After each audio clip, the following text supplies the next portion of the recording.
the hand-wringing that Claire's talking about over the ill effects of video games. And the difference in this case is the Chinese government has the power to do something quickly about it. US and European governments on gaming have tried to fight tech companies on many levels. There have been probes, then there were regulators, and these barely made a dent in company profits. High-profile hearings in the US Congress. Tech CEOs have had a few bad PR moments. No changes. Joe Biden's even signed executive orders to rein in Silicon Valley, sweeping legislation that could take months, if not years, if it ever gets passed. And in China, all it takes is one op-ed to immediate action. Paul Triolo is the head of Geo-Technology for Eurasia. He's in Washington. Look, I mean, we don't want to overstate it, but at the end of the day, there would appear to be, I'll come into the question of whether it's a legitimate action, but it does seem to be, you know, the administration, the ruling party wanted to send a message about the propriety of gaming. It did so in this way, and it's had a result. Yeah, I think we have to be careful, though. I think, as Claire made the point, to read too much into this. I mean, it is sort of dramatic language to call this spiritual opium, et cetera. But at the same time, we've just had the financial regulators in China try to calm markets over some of the previous regulatory actions, which really roiled things around, you know, Didi, and then more recently the online education companies. So I think that accounts for why it was sort of pulled hastily, because I think maybe people are reading too much into this. Certainly, there's long been concern about some of the issues raised here about the gaming industry, and it's coming now at a time of the sort of broader. We prefer to call it regulatory rectification rather than a crackdown here, because some of this stuff is, you know, has long been in train or is being driven by, you know, the things that Claire mentioned, like the U.S.-China relationship and other areas like data security. So I think you're right. I mean, it's interesting how quickly people reacted to this, but we have to be careful not to overreact.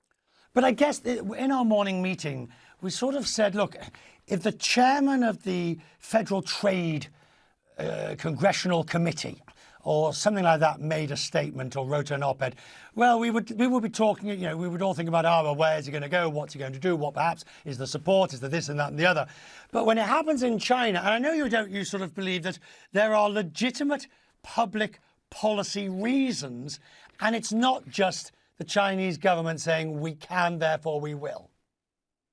Absolutely, absolutely. I think you know, there are multiple things going on here, and one of them is you know, this is the goal to sort of align tech companies more with this 14 to 5-year plan priorities around hard tech, et cetera. But there are these other longstanding social issues that are also things that in the current, I would argue, U.S.-China climate can't be sort of tolerated now. So they sort of stand out more than they have in the past. So they've long been concerns, you know, around players playing games for 8 hours a day, right? And so now I think the perception within the government and within the party is, okay, well, you know, we've tolerated some of these things. Now we at least need to move in a little bit different direction, because we're now in this long-term struggle, if you will, with the U.S. and potentially other Western countries, and so we have to sort of gird for this competition.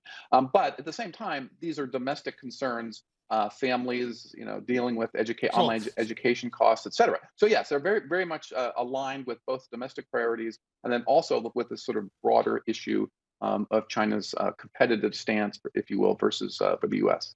I want you to help me understand the previous lot of regulatory issues. Both fintech, Didi, Tencent, obviously in this case, but Alibaba. Now, I assume the Chinese government does not wish to bring the financial house down around its head. So at some point, it's going to have to take its metaphorical foot off the throat of these companies, or at least remove the market fear that's going to do them down. When do you think we'll see evidence of that? That's a great question. I mean, I think you have to go back quickly and look at how the Ant situation was handled. That was pretty professional by any you know, regulatory stretch. It happened quickly.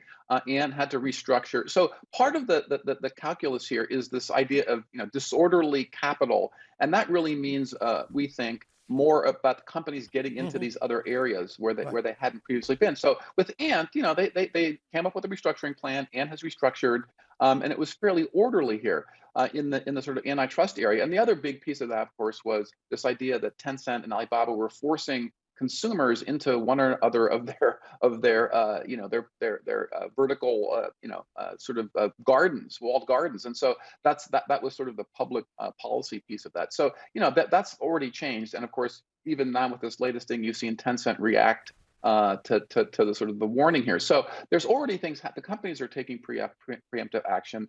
I think that you'll see more of that happening. And then on the things like the data security side, we'll see the result of the DD review, for example, but we don't think that will be that particularly heavy-handed, although the company in that case sort of defied regulators probably a little more than it should have. But I think we'll see coming in the fall how some of these things will play out, particularly on the sort of data security side, and then more so the gaming. I think we'll see. Maybe we'll see regulation, but this statement of spiritual opium is not a regulatory move yet. Excellent to have you, sir. Thank you very much, Paul Triolo. We'll talk more as the year moves on.